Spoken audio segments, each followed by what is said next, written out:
नमस्कार छात्रों, पिछले वीडियो में हमने संधि के भेदों का अध्ययन किया था। स्वर संधि, व्यंजन संधि और विसर्ग संधि। आज हम स्वर संधि का जो कक्षा 10 के अंदर पहला भाग है वो है हमारा वृद्धि संधि। तो देखिए, सबसे पहले हम वृद्धि संधि की परिभाषा के अंतर्गत आते हैं। वृद्धि संधि कहते किसे हैं? इसकी परिभाषा है जब ए या आ स्वर के बाद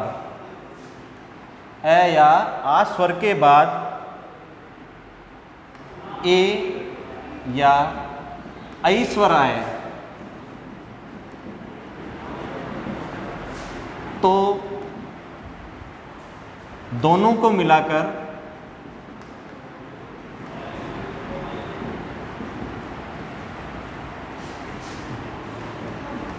ऐ की वृद्धि हो जाती है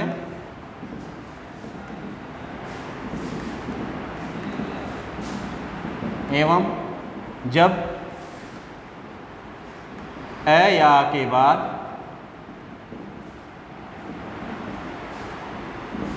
ओ स्वर या औ स्वर आए तो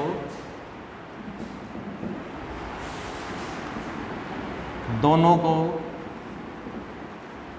मिलाकर औ की वृद्धि हो जाती है, अर्थात औ हो जाता है।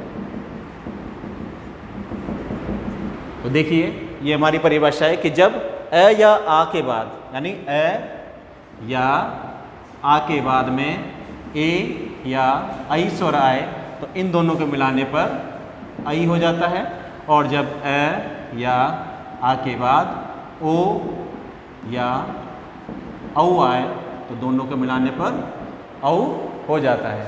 देखिए, सामान्य तरीके से हम इसको और बेहतर तरीके से समझने के लिए हम इसको एक नियम के तौर पर बना देते हैं। तो देखिए, ए धन ए धन ऐ, आ धन ए और आ धन ऐ, यानी ये जब हमारे पास स्थिति हो तो इन सब स्थितियों में क्या होता है,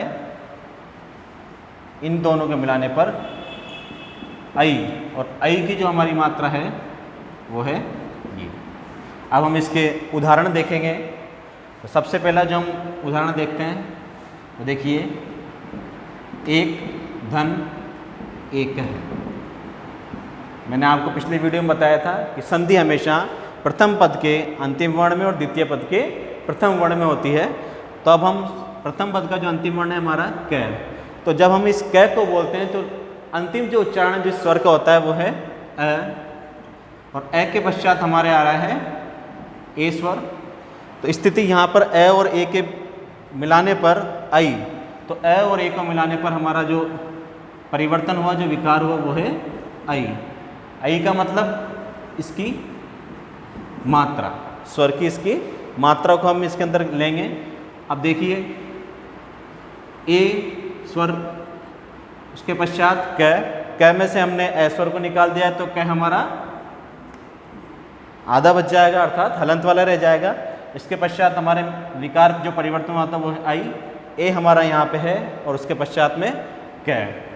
जब हम इन सभी को मिलाएंगे तो ए व्यंजन जब आधा हो और उसके पश्चात कोई स्वर हो तो उस आधे व्यंजन में हम उस स्वर की मात्रा को मिला देते हैं। तो इस कै में जब हम ऐ को मिलाते हैं तो कै धन ऐ, अर्थात इसकी मात्रा को हमको कै स्वर के, कै व्यंजन के अंतर्गत लगाना है। तो हमारा बन गया कै।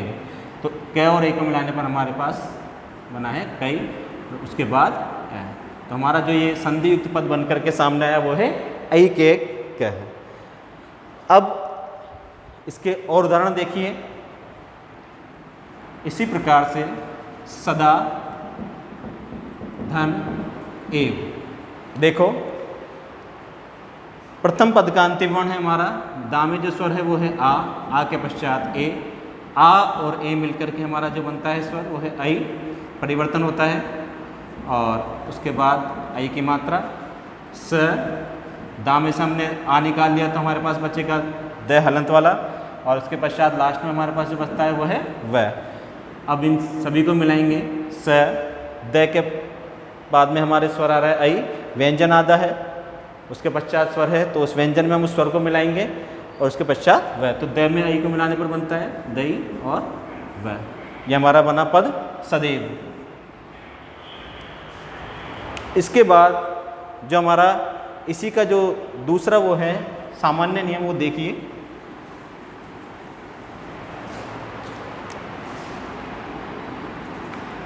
ए के बाद अगर ओ स्वर आता है, ए के बाद औ स्वर आता है, आ के बाद ओ स्वर आए और आ के बाद औ स्वर आए, इन सभी को मिलाने पर जो हमारा वृद्धि होगी वो औ स्वर की वृद्धि होगी और औ स्वर की मात्रा हमारी ये।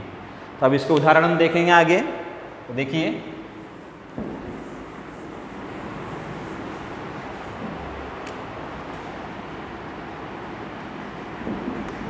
गंगा धन ओघ है। अब हम इसमें संधि करेंगे। गा के अंदर जो स्वर है हमारा आ के पश्चात ओ, आ और ओ को मिलाने पर जो परिवर्तन हुआ या जो विकार हुआ वो है औ की मात्रा को हम ब्रैकेट में लिख देंगे। इसके पश्चात गा में से हमने आ स्वर निकाल लिया है, तो हमारे पास ग हलंत वाला बच गया। उसके पश्चात हमारे अंत में बचता है घ। इन सभी को मिलाने पर जो पद प्राप्त होगा वो होगा हमारा गंग गो घ। ये हमारा संधियुक्त पद हमको प्राप्त हुआ है। इसका एक और उदाहरण देख लेते हैं हम। जैसे वन प्लस या वन धन औषधि, न में हमारे पास ए स्वर, ए के पश्चात हमारे पास औ, दोनों के मिलाने पर जो विकार या परिवर्तन हुआ वो है औ। इसके पश्चात व, न में से हमने ए स्वर निकाला तो हमारे पास न हलंत, और उसके पश्चात में हमारे पास बचेंगे श और धी। सभी को मिलाने पर व, न में औ की मात्रा, और ये जो हमारा पद प्राप्त हुआ है वो है वनौष्ठी। तो ये हमारे दीर्घ संधि के दोनों नियम पूर्ण होते हैं। अगली जो हमारी संधि है उसका अध्ययन हम अगले वीडियो में करेंगे।